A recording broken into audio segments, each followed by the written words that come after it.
Bom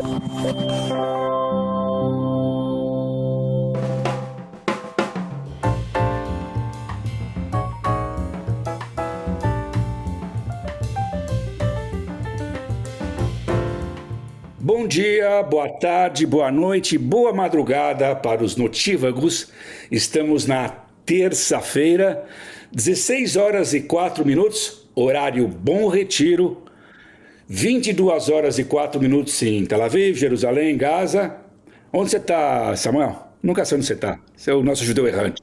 Continuo na Espanha, não estou em Córdoba dessa vez, estou perto de Valência, nas montanhas da Espanha, 21 horas e 4 minutos aqui. Aqui em Nova York são 3 e 5 p.m. A gente não fala 15 horas, são 3 e 5 p.m. Deveria ser o horário habitual do nosso convidado, o nosso querido amigo e rabino Michel Schlesinger, que hoje está com horário Bom Retiro. Então, bom estar com você, Michel. Daqui a pouquinho você vai conversar. Dá um oi. Muito bom estar com vocês, Caio, Samuel. Obrigado pelo lindo convite. 3 judeus paulistanos. Nunca aconteceu isso no podcast, né? Nosso primeiro convidado era um carioca, né, de Copacabana. Agora temos 3 judeus natos de São Paulo. Bem, não vou apresentar o Michel, todo mundo sabe quem é o Michel, mas na hora do papo dele a gente dá detalhes. Então vamos tacar o pau para o nosso bate-bola rapidinho hoje. Samuel, bem, tem a piada do Trump que ele quer que o Canadá seja o estado 51 dos Estados Unidos, Groenlândia estado 52, Panamá 53. Do jeito que ele tratou o Netanyahu ontem na Casa Branca, parece que Israel é o estado 54. Ele parecia o primeiro-ministro de Israel, né? Ele montou uma armadilha ali para o Netanyahu, que veio numa viagem ali de Budapeste, não devia ter ido para Budapeste, na minha opinião, mas ele foi se encontrar com o companheiro Orbán, né? Lá ele não pode ser preso, né? Pelo Tribunal de Haia, e foi para a Casa Branca, e o Trump deu as coordenadas para o primeiro-ministro de Israel, Trump, deu as coordenadas para o outro primeiro-ministro. Número 1, o Netanyahu, num ataque preventivo, já tinha cancelado as tarifas contra os Estados Unidos, não recebeu nada em troca ali, pelo menos publicamente, do Trump. O Trump anunciou que vai ter conversação direta dos Estados Unidos com o Irã, já nesse próximo sábado, e tratou o nosso querido Erdogan como o maior líder do Oriente Médio, né? Tratando assim, tapete vermelho para o sultão Erdogan, aquele cara que Israel considera o maior antissemita que tem na região. Sabe, aquela situação, quem vai no salão oval com o Trump, hoje em dia se ferra, porque ele vai tratar todo mundo como vassalo. A situação é mais complicada, mas pelo menos essa imagem que foi para o mundo desse encontro de última hora entre o Netanyahu e o Trump. Você vai dar sua opinião sobre isso ou qualquer outra coisa, mas obviamente o ponto mais importante, há uma afinação dele, ele dá carta branca enquanto ele quiser para o Netanyahu e para Israel em Gaza, mas ele que está tomando as decisões como vai ser o processo do Irã. Numa primeira fase, eventualmente, diplomacia e talvez depois um ataque. É isso, tenho dito. O grande problema do Netanyahu em relação ao Irã não é esse ping-pong do que está acontecendo agora, as declarações do Trump, o rechaço por parte do Irã de qualquer tipo de negociação nessa categoria, se vão ou não vão eliminar as armas nucleares e mísseis do programa iraniano. O que conta é o final do processo. Então, eu não estou acompanhando a fofoca, ou não estou me aprofundando na fofoca. O que você mencionou realmente são as manchetes do que a gente está ouvindo e provavelmente é o que o Trump quer que fique circulando aí em termos da imagem que ele está tentando... Não são manchetes, são imagens. Sim. São imagens. Mas, o mundo viu essas imagens. Já estão O cara sem graça não está nem algo no Salão Oval. Já estão nas manchetes, mas o que interessa realmente é se vai haver uma conversa entre os representantes dos Estados Unidos e do Irã em Omã, o que eventualmente vai sair dessa conversa, e se não houver um resultado satisfatório, qual vai ser efetivamente a medida que os dois lados vão tomar. Nós conversamos aqui na semana passada sobre o envio de forças significativas americanas para a base de Diego Garcia, o que manda uma mensagem muito clara para o Irã, que provavelmente vai se preocupar com um eventual ataque dos Estados Unidos. Agora, os turcos estão lá também fazendo o papel deles. Eu acho que para os israelenses, enquanto o Erdogan não se posicionar fisicamente na Síria, não houver aumento da presença dos turcos na Síria, não houver nenhuma proposta concreta de uma eventual anexação de alguma parte do território sírio que possa ameaçar a fronteira israelense hoje, ou que possa mostrar que os turcos estão apoiando forças fundamentalistas islâmicas sírias na relação com Israel. Até lá também, nos bastidores, com certeza ainda tem conversações entre os serviços de segurança dos dois países. Então, isso me preocupa um pouco menos. Agora, o que os israelenses vão pagar com certeza é o preço da tarifa que o Trump impôs. Está correndo solta toda essa discussão em relação à forma como as tarifas foram impostas, e é quase que ridículo falar sobre essa relação entre Estados Unidos e Israel, onde Israel é um grão de arroz no pacote comercial dos Estados Unidos, mas o que eles estão levando em conta é que tem superávit ou déficit e não diferenças de tarifas. Isso virou um tema para um doutorado em economia. Não, mas, aliás, só para dar um tom de leveza, até a base de Diego Garcia recebeu um pacote de tarifas. Os pinguins do Polo Sul e a base que é americana tomou tarifa, né? Mas não tem, sabe, só rápido o papo econômico, sabe? Essa ironia.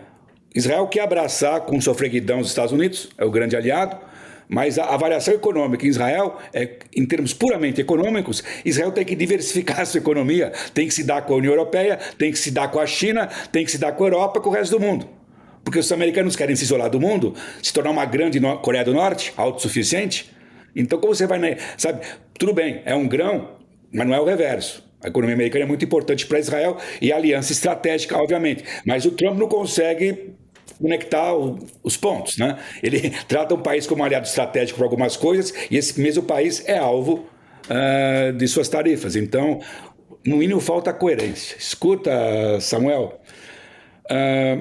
hoje, outra vez, terça-feira, uma página inteira em capa do New York Times, uma reportagem pesada novamente sobre o que aconteceu em Gaza, com a morte dos 15, português a palavra é socorristas, palestinos, né? O que eu queria dizer é simplesmente, se não houvesse essa reportagem do New York Times e de outros órgãos da imprensa, talvez o exército israel não teria sido tão lépido para fazer investigação, mas teve que fazer investigação. É importante a investigação. De cara, Israel faz investigação. Não vai, sabe, dizendo os soldados que atiraram nos socorristas se sentiram diante de uma eventual ameaça desses socorristas, dizendo que talvez 6 dos 15 eram ativistas do Hamas, etc. Eu queria só tocar um ponto, para não se estender. Isso ocorre também, existe um problema de disciplina operacional em qualquer exército, não só de Israel, de qualquer lugar. E está acontecendo em Gaza, e a gente sabe que está acontecendo também na Cisjordânia. Inclusive, o exército acabou de desativar uma unidade de reservistas na Cisjordânia, porque essa unidade vandalizou uma casa de palestinos. Então, é o que se espera do chefe do Estado-Maior das Forças Armadas de Israel, Zamir, que ele enquadre quem é indisciplinado. O soldado tem que seguir regras de engajamento militar e regras de guerra, e dentro e fora de combate. Então, é o que tem, um exército disciplinado faz isso, é isso. Mas vamos separar, Caio, o que acontece na Cisjordânia do que acontece na faixa de Gaza. Na Cisjordânia, nós temos efetivamente, muitas vezes, casos de práticas abusivas por parte de unidades que são formadas por membros de determinados assentamentos na Cisjordânia, que muitas vezes são elementos radicais. Então, isso, tanto o Shin Bet quanto o comando das Forças Armadas está de olho nisso e controla. Não é, talvez, da forma como a maioria da comunidade judaica liberal gostaria que fosse, mas tem o seu controle. Em Gaza, nós temos que levar em conta que esses soldados estão atuando sob fogo inimigo e quando acontece alguma coisa que pode colocar as forças israelenses em perigo, eles estão numa zona de guerra e eles atiram antes de perguntar. E muitas vezes civis ou inocentes são atingidos e nesse caso vai ter que ser esclarecido o que aconteceu.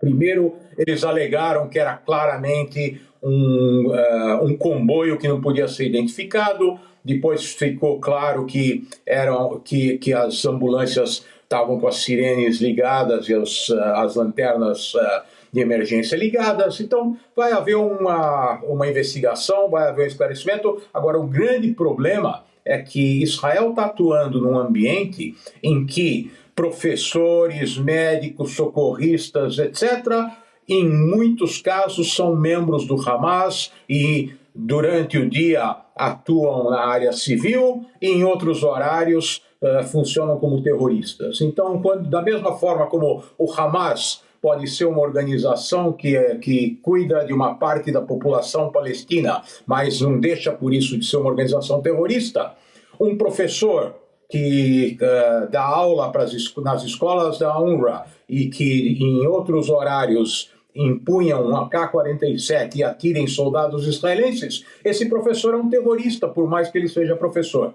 Então é isso que precisa ficar claro, que pode ter acontecido algum erro, pode ter acontecido algum excesso, mas separar esses ativistas do Hamas, esses terroristas do Hamas, de elementos que têm outras atuações na vida civil, é quase que impossível no ambiente que se vive em Gaza.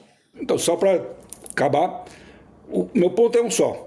Um exército não é uma milícia, não é um grupo terrorista. O exército tem que ter disciplina operacional, só isso. Não importa em que parte das operações militares de Israel. Seja dentro de Israel, seja na Cisjordânia, seja em Gaza, na fronteira com o Líbano, dentro da Síria, é só isso. Escuta, vamos tacar o pau? Bem, nós... Vou chamar, evidente, chamar para nossa conversa. Escuta, é o seguinte, muita gente não sabe quem ele é, embora a gente seja nosso amigo, nós somos cúmplices porque ele é nosso amigo, e deve Samuel trazer o nosso querido Rabino Michel Schlesinger. Bem, para o nosso público tem gente que não é da comunidade, tem gente que não é judeu, etc, etc. Michel foi muito tempo rabino da minha comunidade, a CIP, onde eu fui criado. Eu sou muito grato ao Rabino Michel Schlesinger, da congregação. Ele deu muito conforto para minha família em momentos muito importantes na vida da minha família, momentos muito tristes. Eu sou amigo do Michel desde então. Michel era rabino da CIP, hoje ele é rabino nos Estados Unidos, num lugar chamado Long Island. Só para dar uma medida para o nosso público, tem 300 mil judeus em Long Island. Tem mais judeu em Long Island do que no Brasil inteiro. Sabe? Long Island são os chamados subúrbios de Nova York, né? E é isso que eu tenho em comum com o Michel. Eu moro nos subúrbios mais ao oeste. Eu moro em New Jersey, onde vivem 500 mil judeus. Tem mais judeus em New Jersey do que em Long Island. Mas o fato é que ele tem essa experiência. Então nós queremos conversar com o Rabino Michel.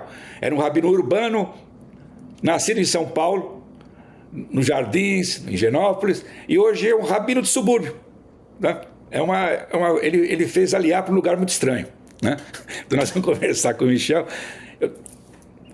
Seja muito bem-vindo, Michel. É uma honra estar com você aqui, é um prazer. Estamos numa conversa de amigos. Você quer dar um oi para ele rápido, Samuel? Depois já começa a conversar. Então, só reforçar a ideia de que é uma pessoa muito querida, com quem nós desenvolvemos uma relação muito mais além da posição do Michel como rabino, uma relação pessoal de amizade e realmente, sem falsa modéstia, confessar que a ideia foi minha de convidar o Michel e Eu estamos te dei o muito crédito já, te dei o crédito. Eu não exato, roubei o muito, muito, crédito. muito felizes de Michel ter aceitado o nosso convite. O Michel, dessa troika aqui, desses três, ele é a pessoa mais famosa.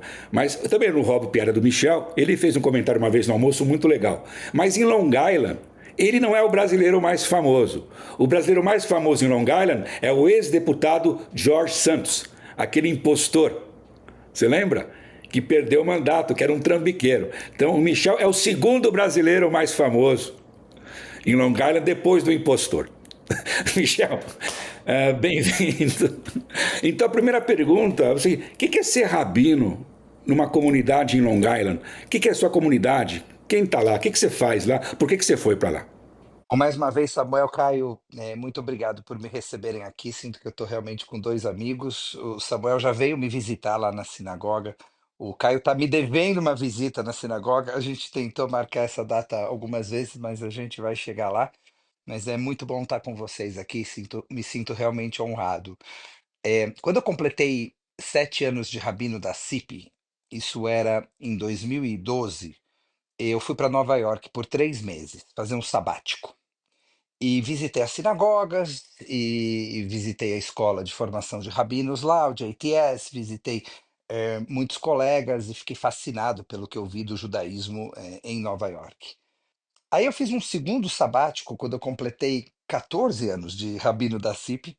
Eu fui para Londres e eu fiquei só 3 meses, mas a minha esposa e minhas filhas ficaram 6 meses em Londres. E quando a Juliana voltou de Londres, ela falou: Michel, a gente tem que dar para as nossas meninas e para a gente uma experiência internacional mais longa. Então foi realmente tudo culpa da Juliana. E ela queria muito que a gente tivesse essa experiência fora. Eram os anos da pandemia no Brasil, então a gente começou a procurar qual que era a sinagoga que estava com vaga aberta, com a posição aberta, procurando rabino. E eu entrei no site do Sindicato dos Rabinos Conservadores, que é a Rabbinical Assembly, e comecei a procurar uma vaga e descobri essa sinagoga em Long Island. E o que mais me atraiu dessa sinagoga é que ela fica a 15 minutos do JFK, do aeroporto, principal aeroporto de Nova York, principal aeroporto dos Estados Unidos. 15 minutos. E eu falei, isso vai ser maravilhoso, porque a nossa família vai poder vir visitar a gente, e a gente vai poder visitar a nossa família com bastante facilidade. E aí eu fui visitar a sinagoga. Durante a pandemia ainda foi difícil, tive que fazer quarentena na América Central para poder chegar nos Estados Unidos. Visitei a sinagoga e depois a gente se mudou para lá e já estou lá há 3 anos e meio. E a sinagoga nos recebeu com um carinho muito grande. É uma sinagoga que não é de latinos, de estrangeiros, é uma sinagoga de americanos de diversas gerações. Todos lá têm basicamente a mesma história. As famílias vieram todas do Brooklyn, moravam no Brooklyn, e quando as famílias se fortaleceram um pouquinho economicamente, queriam mais espaço. E queriam um lugar mais seguro. Na época, o Brooklyn também não era um lugar muito seguro de se morar, de se viver, então se expandiram para aquela região. Tanto que o distrito escolar onde minhas filhas estudam se chama Lynbrook. E Lynbrook é Brooklyn ao contrário, porque os judeus que vieram do Brooklyn fundaram Lynbrook. E como vocês falaram, uma presença judaica enorme, 300 mil judeus, ou seja, 3 vezes a comunidade judaica do Brasil só em Long Island, e com todos os impactos que isso significa. Semana que vem, semana de Pêssar, minhas filhas da escola pública terão a semana inteira sem aulas, não terão aulas, porque a semana é a semana de Pêssar e isso é considerado feriado escolar. e não tem aula, em Yom Kippur, e não tem aula nos principais feriados, e os professores são muito judeus, uma região de muitos supermercados, restaurantes kasher, sinagogas e etc. O Caio te fez uma pergunta fácil de responder, eu vou fazer uma pergunta difícil. Acho que difícil. Eu não tive a oportunidade de ver a prédica que você fez na semana passada em São Paulo, mas recebi uma transcrição. E você faz um apanhado das festas judaicas, começando com a famosa piada sobre tentaram nos destruir, nós sobrevivemos, sentemos e comamos, e você menciona os vários episódios da história judaica em que ocorreram tragédias, muitas delas ligadas a divisões dentro do povo judeu. E eu tive a impressão, Michel, que você está fazendo uma apresentação das dificuldades que nós estamos vivendo nos dias de hoje, principalmente em função de divisões internas que não são poucas. Mas eu queria te perguntar o que você acha que aconteceria se, por um passe de mágica, desaparecessem as diferenças entre os judeus? Obviamente, isso teria um preço muito grande sobre a identidade judaica, porque nós temos no nosso DNA as diferenças e as discussões, mas, obviamente, se não houvessem brigas tão intensas dentro da comunidade. Eu vejo o problema de Israel e da comunidade judaica como um problema que vem muito mais de fora, uma ameaça presente, a questão da muralha de ferro em torno de Israel, num local extremamente hostil e onde os israelenses têm que sobreviver, e essa questão interna dificulta essa sobrevivência. Mas eu quero a tua opinião justamente sobre isso. O que aconteceria se não houvesse essas dissidências tão importantes entre os próprios judeus? De repente, o nosso entorno mudaria também? Eu acho, Samuel, que são as duas coisas, né? É o perigo que vem de dentro e o perigo que vem de fora. Em relação ao perigo que vem de dentro, eu acho que a gente tem que trabalhar para manter a nossa diversidade. Eu acho que a nossa diversidade ela nos enriquece. Nós nunca fomos e nunca seremos uma comunidade monolítica. Faz parte da nossa essência termos práticas e visões de mundo distintas, diferentes, e tudo bem. Só que a gente precisa ter a capacidade de colaborar, a gente precisa ter a capacidade de trabalhar junto. A gente precisa ter a capacidade de sermos unidos. Isso não significa sermos uniformes. A uniformidade é algo muito ruim, é algo muito negativo. Nós nunca fomos uniformes no passado e nunca seremos no futuro, né? O debate, a discussão, o diálogo faz parte do que a gente é. Mas apesar dessas diferenças, e talvez até em função delas, por conta delas, por causa delas, a gente precisa encontrar maneiras melhores de colaboração e fazer com que essa colaboração não aconteça somente na esteira do desastre, somente na esteira da destruição. A primeira reação depois dos atentados de 7 de outubro foi uma união, foi uma solidariedade. Você viu pessoas de linhas religiosas diferentes, Ashkenazim e Sefaradim, gente mais da esquerda, gente mais da direita, todo mundo colaborando, trabalhando junto, tentando reagir de forma coordenada. Acho que essa coordenação já diminuiu com o passar do tempo. Mas a primeira reação foi uma reação de muita união. E eu acho que essa união precisa acontecer também em momentos de paz. E isso é uma parte da história. Outra parte da história, você tem razão, Samuel. Ela é externa à comunidade judaica, é uma ameaça que vem de fora, mas aí eu acho que a gente também tem uma função muito grande. Uma função de fomentar um mundo em que não tem espaço para preconceito, para discriminação, que não tem espaço para perseguição do outro, do estrangeiro. E isso é uma função judaica das mais importantes. Esse dia eu estava conversando com um judeu. E ele estava me falando, não, porque, sabe, os muçulmanos isso, os muçulmanos aquilo e tal. E aí, um momento, ele mesmo virou para mim e falou: eu sou um islamofóbico, judeu brasileiro. Aí eu falei: entre todos os problemas de você ser um judeu islamofóbico, você vai se aliar a pessoas que têm uma visão de mundo, que existe um jeito certo de ser humano e tem um jeito errado de ser humano. Isso nunca trabalhou a favor dos judeus. Nunca, nunca trabalhou a favor dos judeus. O antissemitismo pode, no seu primeiro passo, daqueles que têm uma visão de mundo preconceituosa, mas em algum momento ele chega. Então, eu acho que a gente tem que trabalhar para o mundo plural, para o mundo de diálogo, para o mundo é, é, é, de diálogo e de aceitação. Primeiro, porque é a coisa certa. Primeiro, porque é a coisa certa. E segundo, porque esse preconceito se volta contra nós. A história tem que ensinar para a gente alguma coisa. Esse ódio, esse preconceito se volta contra nós. E eu tenho bastante preocupação. Eu tenho bastante preocupação com o momento que a gente está vivendo. Nosso DNA é judaico e brasileiro. Eu quero saber, na sua bagagem de brasilidade, o que você levou para o teu trabalho em Long Island?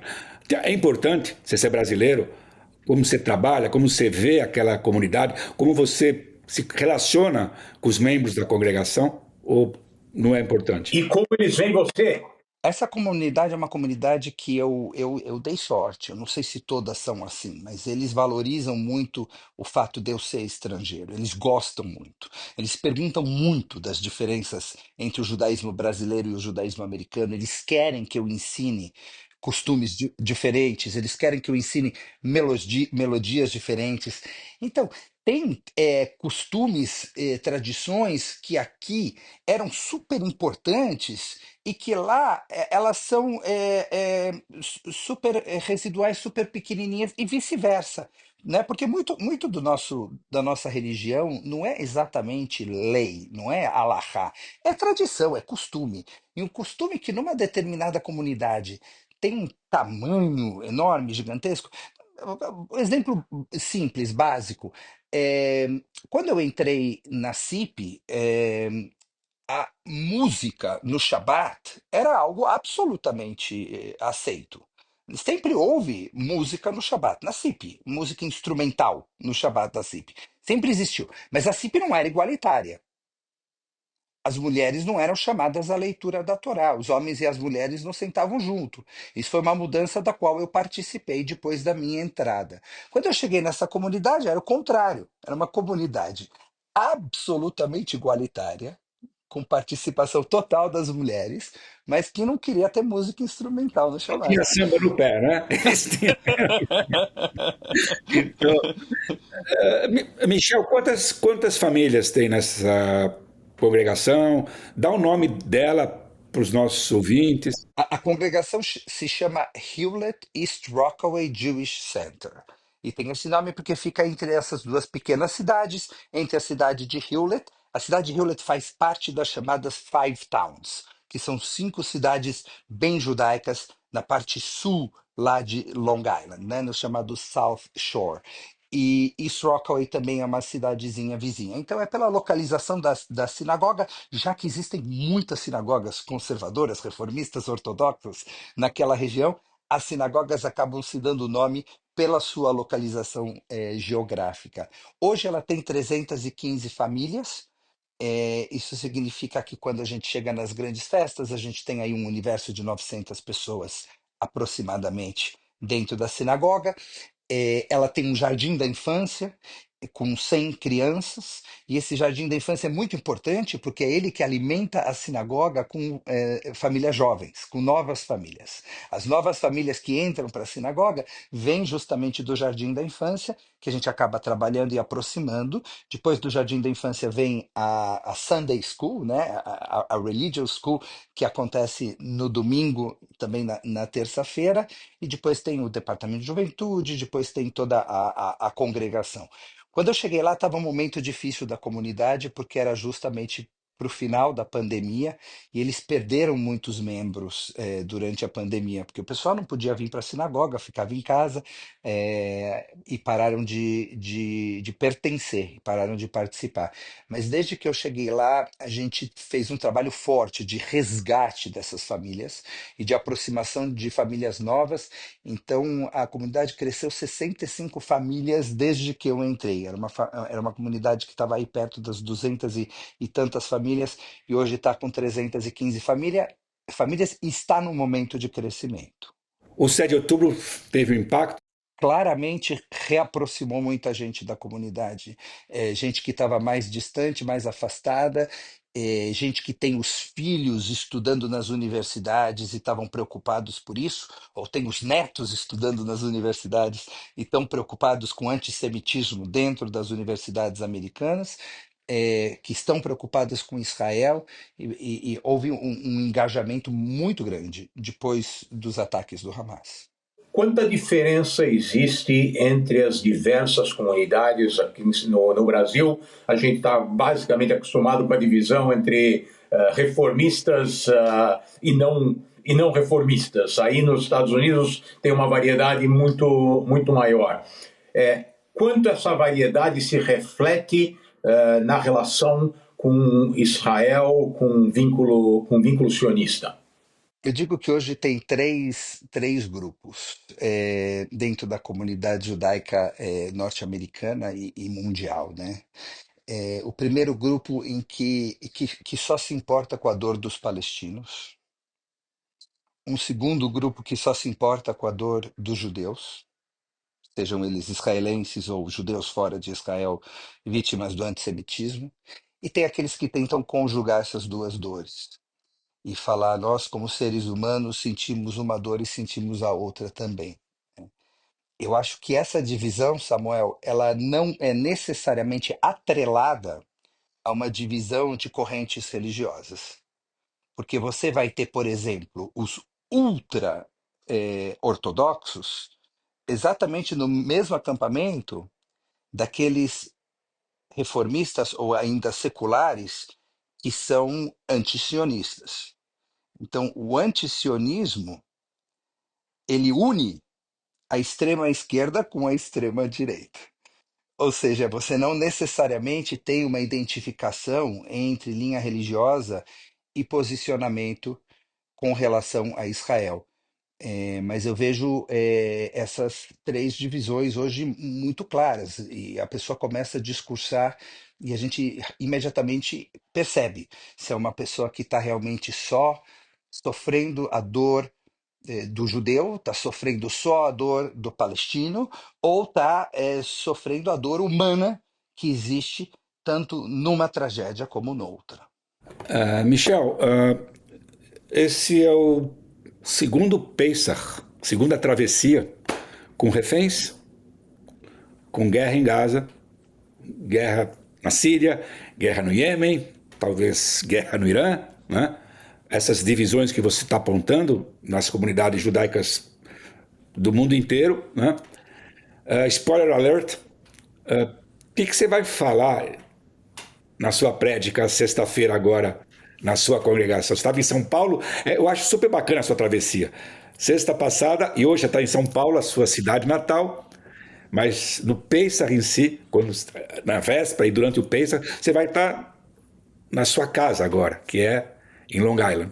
O que você vai falar para a sua congregação? O Samuel fez referência a essa piada que eu ouço desde pequeno, né? Que todas as festas judaicas podem ser reduzidas a três passos. Tentaram nos matar, nós sobrevivemos, vamos comer.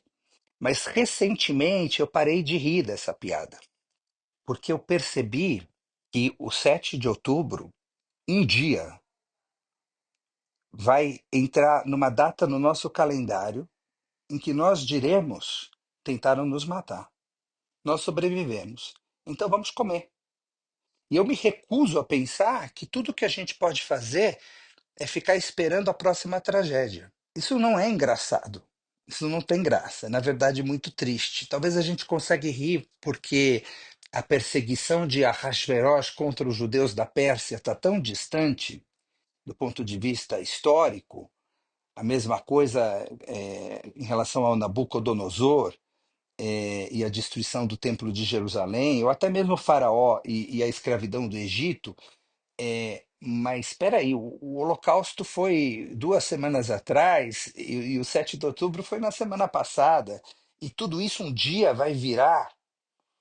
Tentaram nos matar, nós sobrevivemos, vamos comer, e tudo que a gente tem a fazer é esperar a próxima perseguição. Eu me recuso a acreditar nisso. Então, eu de fato tenho pensado o que cabe a nós fazer, como a gente pode se mobilizar e trabalhar de verdade. E aí, um dos passos, como eu já falei anteriormente, é a coesão comunitária em tempos de paz. Eu acho que a gente tem que saber trabalhar junto mesmo quando tudo vai bem e não esperar uma tragédia para trabalhar em conjunto. O segundo é trabalhar para um mundo de diálogo, para um mundo de aceitação do outro, né? Um mundo que valoriza a diferença e a diversidade. E o terceiro e último, e é nisso que eu também estou muito focado ultimamente, é a gente ver a beleza que existe na nossa herança judaica, que vai além de ter um judaísmo reativo, no caso de perseguição e no caso de tragédia, mas um judaísmo construtivo e criativo. É, eu disse nessa recente prédica aqui em São Paulo que ser um antissemita não te faz um judeu.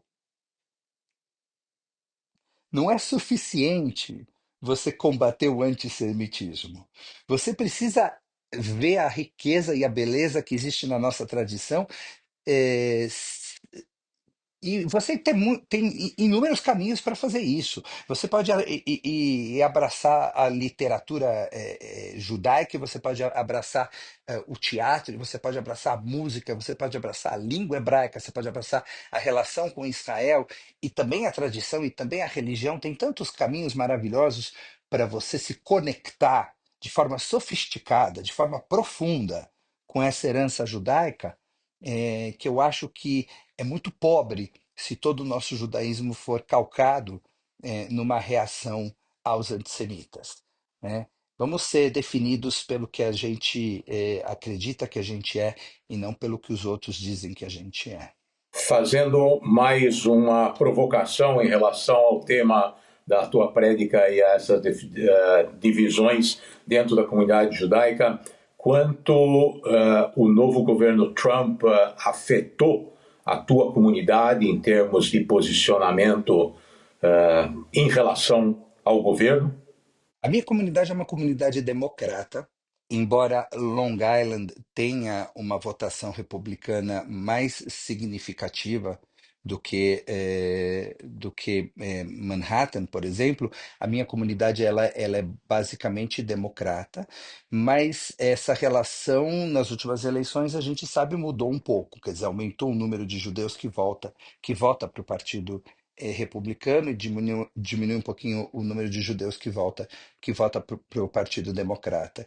Mas por princípio, já isso era aqui no Brasil, né? Nunca fiz campanha para um candidato e nem para um partido. E continuo muito menos pro semi-brasileiro.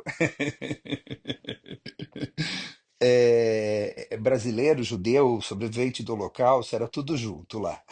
É, tudo mentira. É, eu realmente não faço campanha para partido, não faço campanha para candidato, mas eu faço campanha para valores. E, por exemplo, eu não consigo imaginar nós judeus, com a nossa história de imigração, nos opondo de maneira sistemática a imigrantes, né? Eu acho que nós temos que estar do outro lado. Nós temos que necessariamente abraçar e proteger e valorizar a riqueza que o imigrante traz. A ironia é que o czar da imigração do Trump é judeu, Stephen Miller. Quem é criminoso precisa ser condenado e julgado, independentemente da situação de ser ou não um imigrante. Obviamente, mas o imigrante não é um criminoso por ser um imigrante. A condição de imigrante não o faz criminoso, né? E esses que buscam asilo em outro país estão exatamente na condição em que nós, judeus, tivemos há tão pouco tempo atrás. Você sabe qual é o slogan da Hayas? A Hayas é essa instituição maravilhosa que ajudou os judeus a entrarem nos Estados Unidos na época que era tão difícil entrar e que a gente estava fugindo do nazismo, da Europa nazifascista, né? O slogan da Hayas me emociona toda vez que eu vejo. Primeiro, nós ajudamos pessoas porque elas eram judias. E hoje nós ajudamos pessoas porque nós somos judeus. Escuta, Michel, nós somos liberais em tudo menos no tempo, né?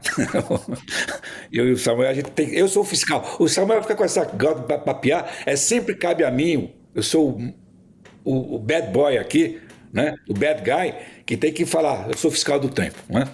Então nós temos que dar um basta na conversa, porque a gente tenta mais ou menos ficar no horário.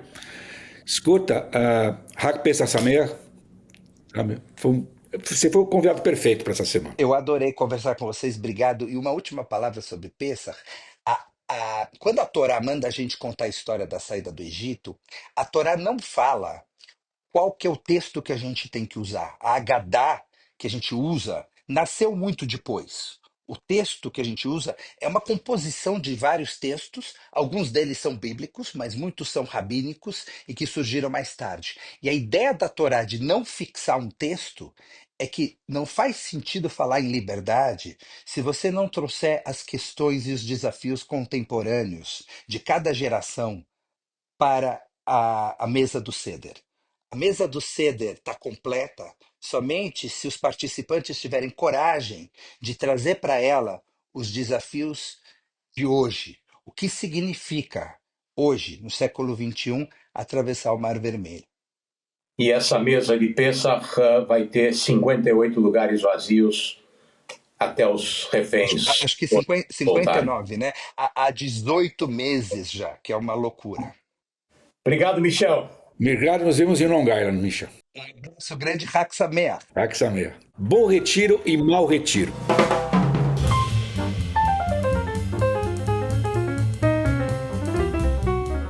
Samuel, você disse que tem uma coisa histórica, você vai dar um bom retiro. Ele é o ranheta da dupla, então ele dá sempre um mau retiro. Você vai dar um bom retiro hoje? Vou dar um bom retiro hoje. Eu li uma reportagem fantástica sobre uma unidade especial que foi criada nas Forças Armadas israelenses logo depois do 7 de outubro, uma unidade que se autodenominou Fênix. Reservistas das tropas blindadas que já não tinham idade para ser convocados para lutar depois do ataque do 7 de outubro, decidiram se organizar, falaram com pessoas no exército que poderiam ajudá-los e foram reformar tanques que já estavam fora de serviço, que não podiam ser utilizados para o esforço de guerra, e criaram uma unidade com tanques que foram trazidos de volta para a ativa, com soldados que já não tinham idade para serem convocados, mostrando a capacidade e engenhosidade dessa população que, num momento tão difícil, esqueceu não só as suas diferenças, mas também a sua aposentadoria e a sua suposta incapacidade de continuar combatendo, e como a Fênix renasceu das cinzas e participaram do esforço de guerra depois do 7 de outubro. Prêmio Bom Retiro para eles. Como é uma semana de festas, eu vou dar também só Bom Retiro. Você falou em renascimento, eu vou falar em nascimento. Eu vou dar o meu Bom Retiro 100 anos para a Universidade Hebraica de Jerusalém. Uma semana de atraso, mas está dando um bom retiro para a nossa querida Universidade Hebraica, fundada por essas figurinhas como Einstein, Weizmann, Bialik, Buber, né? Essa turminha que fundou a universidade. Não tem um mau retiro, já basta essas tarifas que estão aí, não vamos tarifar ninguém. A gente não dá tarifa para ninguém. Não tem 5%, 50%. Então, vamos tomar uma multa só pelo que passamos do tempo aqui. Vamos dar uma tarifa aqui. Mas valeu por causa do nosso convidado. Pessoal, tenho dito, tenho escutado. Hak Sameach, Hak Pesach Sameach para todo mundo. Até a semana que vem. Até a próxima.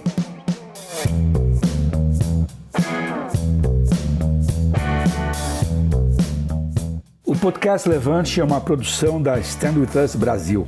Direção e finalização, Dinho Lima. Captação e edição, Victor Livy. Identidade visual, Camila S. Kuckerman.